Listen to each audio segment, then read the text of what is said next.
Did you really tell the locker room staffer in Denver you were going to be back for Hell Game yeah.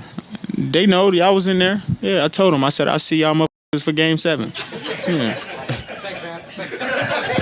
What is going on, you guys? Alex Chasen back here with a brand new video. Hopefully having a great day, afternoon, or night, wherever you guys are in this world. And the Minnesota Timberwolves have saved their season, and they're heading now back to the Mile High City with the series tied 3-3 for a Game 7. Wow.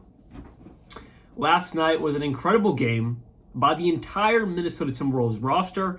Not so much for the Denver Nuggets, only putting up 70 points. 70 points. That's pretty embarrassing. So today I want to talk about the Minnesota Timberwolves and their amazing game last night, the Denver Nuggets and why they struggled, and then who, in my opinion, is going to be winning this Game 7 and moving on to the Western Conference Finals to play the Thunder or the Dallas Mavericks, because that series as well. I mean, the Thunder tonight, they're fighting for their lives. Or not tonight. Tomorrow, they're fighting for their lives, trying to push that to 7 games as well. So it's a great Western Conference playoffs. Eastern Conference, yeah, the Knicks and Pacers is all right. I'm assuming the Knicks are going to win that series. They just have a little more fight in them, a little more edge. And then for the Celtics, obviously that's over. They're already in the conference finals. So let's start things off with just my observations. And to start that game last night, the Nuggets started off, 9-2, the first few minutes of the game. The Timberwolves called a timeout, and the rest was history. It's a Timberwolves way the rest of this game. Now, what I noticed in those opening minutes before Chris Finch and the coaching staff called a timeout to talk things over as the Nuggets led 9-2, is Nuggets, they were playing their game. They were playing their pace, that slow, methodical pace, letting Jokic run the offense, making some reads, and they were running their offense, running their overall way of doing things for the first couple minutes. Chris Finch called that timeout. It completely flipped, going on an 18-0 run for the Timberwolves, making it 22-9, ultimately finishing off the first quarter. What was it, 31-14? Yeah, 31-14. Everything was going the Timberwolves' way after that timeout by Chris Finch. I don't know what he talked about in that huddle, but in my opinion, it was probably something along the lines of, don't let the Nuggets force us to play their game. Let's force them to play our game, and it worked. I mean, it worked flawlessly. Jokic only had 2 assists last night. And the team as a whole only had 18 assists. This is a team that averaged nearly 30 assists per game. Last night they had 18 and Jokic only had 2. The Timberwolves forced the Nuggets into their game of doing things. And it was awesome. It was beautiful. And just Anthony Edwards, I can't say enough great things about this man. I was just rewatching his post-game interview, and he sounds like a vet. He sounds like he's 30 years old. He sounds like he's been in the playoffs 8 times. He's just incredible to listen to, incredible to watch, of course, but he just sounds like the leader of this team, which he is, but he's only 22 years old.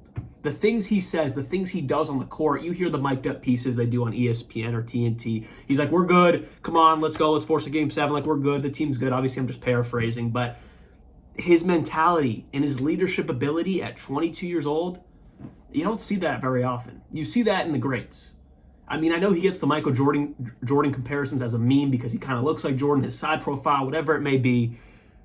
But if, he wins a championship in the next few years here, this year, I'm okay with those comparisons. Obviously, no one will ever be Michael Jordan. Anthony Edwards will be Anthony Edwards. But I'm okay with those comparisons when it comes to just the mentality and leadership ability, because there are similarities there.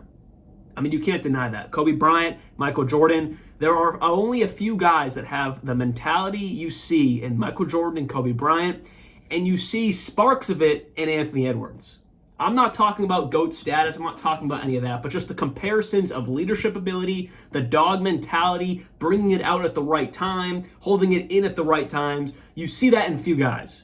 Kobe Bryant, Michael Jordan, there's a few other guys there. LeBron James at times, but I just don't think he has the same dog ability and mentality like a Kobe and Jordan. But I see an essence of that in Anthony Edwards. Again, I'm not saying he's better than any of those guys. He hasn't done anything yet. But that mentality cannot be taught. I don't think it can be taught. And Anthony Edwards has that at a very young age. and just the things he was saying last night, saying, Jaden McDaniels is the X factor of this team. He's not saying all about me. He puts his teammates first. Last night he had 4 assists, which is solid for Anthony Edwards, but he was talking about how he didn't take enough shots. He wants to make sure this team can win, but since he wasn't, getting as much shots as he wanted, he was, allowing Jaden McDaniels to pop off. What did he have? He had 21 points last night, allowing his teammates around him to play well. I mean, Anthony Edwards plays like he's an 8-year veteran. I can't say enough great things about Anthony Edwards. And I'm someone who, coming into this year, I thought he was great, but I didn't see this side of him. Because Minnesota, a smaller market, I'm not going to lie, I didn't watch them as much. Obviously, I knew Anthony Edwards was great. I probably watched, 15, 20 other games last year. This year, I probably watched around 35, 40 other games this year, and I saw throughout this season his exponential growth into being the leader he is now in the biggest moment of his career, a Game 7 in the Western Conference semifinals. It's amazing what he's doing and what this team is doing. Let's just go through their stats last night. Everyone had a plus, minus, except for one guy. Everyone else, though, had a plus, minus. Jaden McDaniels, 21 points, 4 rebounds, 1 steal, 1 assist, 8 for 10 from the field. He only had 21 points on 10 shots. It was mostly like corner threes. He had 3. He was 3 for 5 from 3, and most of them, probably 2 out of 3 of those were corner threes, if not all of them. And then Rudy Gobert, of course, only had 8 points, but 14 rebounds and 2 assists. Just an overall efficient game for Rudy Gobert. Karl-Anthony Towns, 10 points, 13 rebounds. I mean, they were cleaning the Nuggets on the glass. They had 62 rebounds, 51 offensive rebounds to Nuggets 33 offensive rebounds and 43 overall rebounds. I am a huge proponent, and I mean it's pretty obvious, just offensive rebounds are the key of winning any ball game. Just second chance opportunities in general are the keys to win pretty much any ball game, unless the other team is like, the Miami Heat or against the Boston Celtics, they just shoot 80% from 3. Unless it's that, most of the time offensive rebounds are going to win you ball games, and they just out-hustled and outdid everything. I mean, you win 115-70. Obviously, you did everything right in a game, and it's all led by Anthony Edwards. And another key factor here was Mike Conley was back. Mike Conley was out for Game 5. He came back for Game 6, and it's very noticeable. All the great things I said about Anthony Edwards, he's not really an offensive flower. He's not someone you want bringing the ball up because it allows the 5 guys on defense of the Nuggets, the team they're playing, so we'll talk about them for now. It allows all the Nuggets' eyes, all 10 eyes, to be on Anthony Edwards. Where if it's Mike Conley bringing it up, or if it's Monte Morris bringing up, who's not really running the offense either, it's mostly going to be Mike Conley. It allows Anthony Edwards to roam more in the corners, roam in the wing, and it allows him to create a shot with not all eyes on him. Instead of 10 eyes on him, it's 6 eyes on Anthony Edwards. It's 4 eyes on Anthony Edwards, where most of the eyes are going to be on Mike Conley because eyes are going to be where the ball is. And I don't know if that makes a lot of sense. I'm trying to explain it the best I can, but Anthony Edwards, amazing. But when he's not the one that has to be the lead ball handler, he's allowed to roam more. All eyes are on the guy with the ball, of course, that being Mike Conley. It makes the offense a lot easier for Anthony Edwards to allow him to get buckets, to allow him to get the 27 points he had last night, to allow even Jaden McDaniels to get the 21 points last night because all eyes aren't on Anthony Edwards. They're on the guy with the ball, and that's Mike Conley who's running that flow, running that offense, which Anthony Edwards said that last night. He's like, when Mike Conley's on the court, it allows me to kind of roam around. I'm paraphrasing, but it's relatively what he said, and it's exactly true. I mean, the offense runs a lot more smoothly when Anthony Edwards is not bringing the ball up the court, allowing the defense to get settled, allowing Anthony Edwards to really telegraph what he's going to do. They are focused on Mike Conley, which then in turn makes it easier for Anthony Edwards to get buckets because all the eyes aren't on him right away. I don't know if that made any sense, but when you watch the game, it's easier to understand than maybe how I explained it. But overall, I have nothing negative to say about the Timberwolves. But then for the Nuggets, I mean, there was just no offensive flow. Again, for a team that averages around 30 assists a night, they had 18 last night. You're not going to win many ball games when you're not playing the brand of basketball you're usually playing, and they just weren't doing that last night. On top of that, they shot 20% from 3, 30% from the field. Nothing was going their way. Again, like I said, I started off the video with earlier, Jokic had 2 assists. That's just how you know it just wasn't a Jokic game. 9 for 19 from the field, 0 for 4 from 3. Jamal Murray, 2 for 7 from 3, 4 for 18 from the field, 10 points. We need more from Jamal Murray. Jamal Murray, he has had his moments in the playoffs, these playoffs, But then he's had some quiet games like this, and that's where the Nuggets struggle. MPJ, he's either hot or cold. Last night he was pretty cold, 1 for 6 from 3. Again, the whole team was cold. And the point is, who is winning Game 7?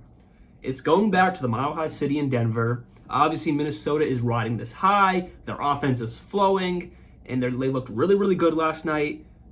But I don't see another bad performance from Jokic. I don't see it, because when he's on, everyone else can kind of be meh. They can kind of be all right, but he'll make them better.